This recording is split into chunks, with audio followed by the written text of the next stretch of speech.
The most scintillating man on the internet. Hey y'all, without any kind of delay or preamble, Amazing Spider-Man 146. The mastermind behind recent events is revealed as this wacky fellow calling himself the Jackal. As you can tell from his costume, his rants to himself, and his general demeanor, he comes from the Green Goblin school of scenery chewing. He's appeared a couple of times in ASM before, and was hinted both times at being a larger scope villain. That's now starting to come to fruition. He helpfully informs us that he's been planning revenge on Spider-Man for a murder he supposedly committed 2 years ago. Meanwhile, Pete and Gwen are talking and trying to work through the revelations from last issue. Gwen suddenly plants one on Pete, who doesn't know how to react, of course, since he's been trying to move on with MJ. Still, Pete being Pete, he's racked with guilt over hurting Gwen. Meanwhile, again, Scorpion pays a visit to a crime boss named Santonio, claiming to have taken out Spider-Man even though he didn't bother staying to make sure last issue. Santonio points out that Spidey's not only alive and well, but currently on the 6 o'clock news. Kick me out, will they? Mac, you left voluntarily, but okay. I mean, granted they were about to start shooting at him, but still. Anyway, Jackal suddenly shows up. How he knew where Scorpion was is anyone's guess, and proposes an alliance against Spider-Man.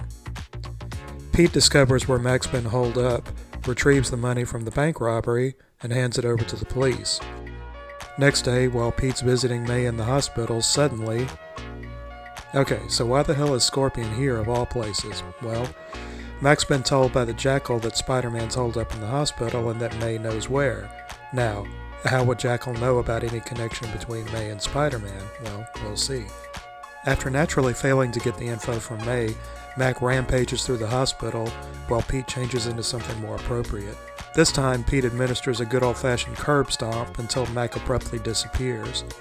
Pete finally finds him on top of the Chrysler building and finishes the fight by convincing Mac that he's crazy enough to just punch him off the top of the building.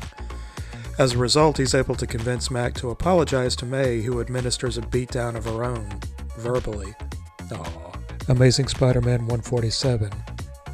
Anton Miguel Rodriguez, aka the Tarantula, escapes from prison after recreating his trademark poison-spiked boots. I'd have to take a break here and just ask, how exactly does this work? I've always been confused about this because, look at this example. Tarantula administers his knockout drug by kicking this guard in the stomach.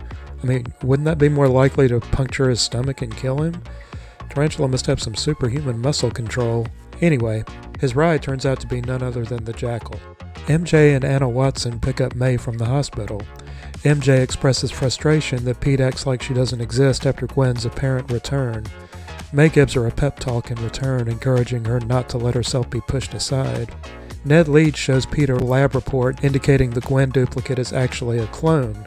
Yeah, we were going to get there eventually. A clone who even has Gwen's memories, though those memories end just before the original Gwen's death. Mulling over this piece of news, Pete flips out, imagining infinitely respawning Gwens in store mirrors, which he starts smashing until he's confronted by Tarantula. The fight commences... Get it? Tarantula's from South America, so Pete sarcastically calls him amigo. Yeah, there's some hot bants right there. Tarantula lures Pete onto a bus and continues the fight, while the driver acts with a ridiculous amount of New York City indifference. When Pete calls out the driver for it, he's revealed to be, surprise, surprise, the Jackal. He stops and allows the Gwen clone, who's acting strangely catatonic, on board. Their destination turns out to be the Brooklyn Bridge, the site of the original Gwen's death. Or was it the George Washington Bridge? No, it was definitely the Brooklyn Bridge. Anyway, Tarantula renders Pete unconscious with a jab from his boot. When Pete comes to, he's chained up, and the Jackal crows that he's going to die the same way Gwen died 2 years ago. Yeah, that's not exactly what happened to Gwen, but this probably isn't the best time to be pedantic. And so, Amazing Spider-Man 148. Pete manages to save his own life by painfully snagging a railing underneath the bridge with his web line.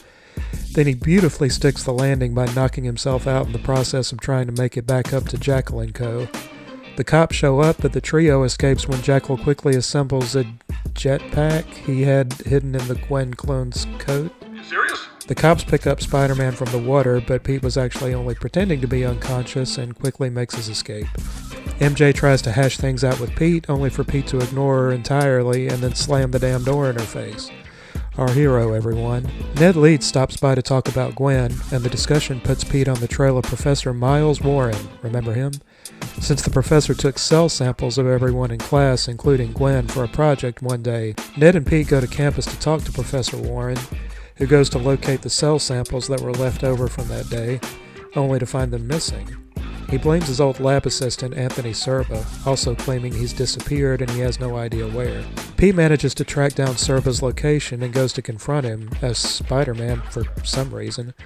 I guess he must have read ahead in this issue because he's actually met by the Tarantula instead of Serba. Their brief fight ends when Pete hilariously traps Tarantula's spiked boots in a water tower. He doesn't get much of a chance to enjoy his victory, though, before he's sucker punched, or swiped, by the Jackal's fashionable nails.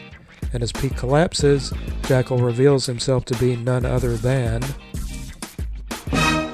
And there you have it.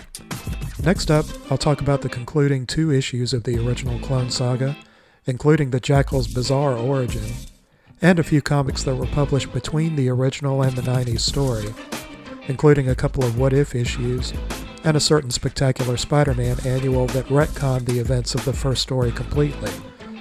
This was a retcon that Marvel completely forgot about until the 90s story was more than half over. Thanks for watching. See you later.